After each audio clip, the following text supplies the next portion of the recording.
Ayrıldık bile, kaybolmuş benliğim, ben ne haldeyim. Yüzümde canlanır koskoca mazim. Sevdiğim nerede, ben neredeyim?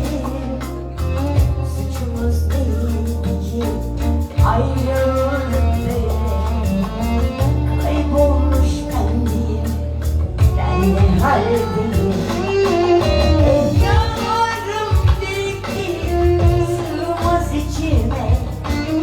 Bir sitem etsem de hazır kaderim.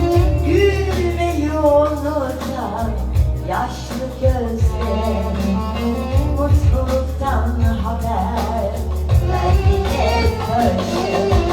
Efkarım birikti, sığmaz içime.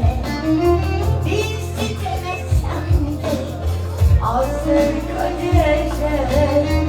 Gülmeyi unutan yaşlı gözlerim, mutluluktan haber verdiler taşım.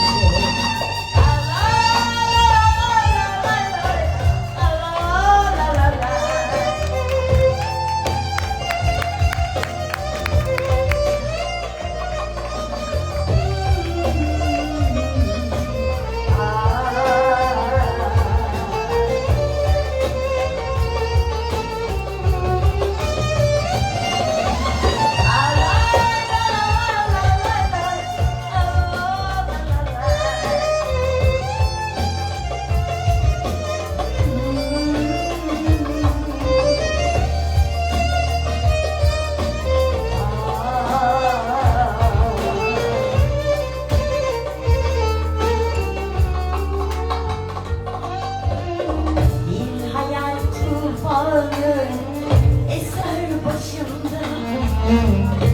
Hangi yana baksam durur karşımda. Artık tüm umutlar yabancı bana. Onu aramaktan ben ne haldeyim?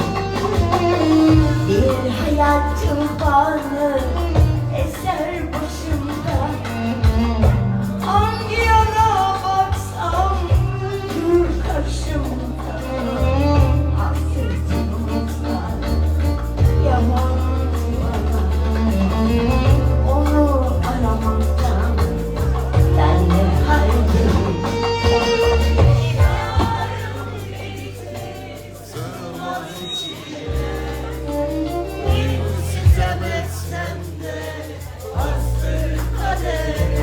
Allah'ım,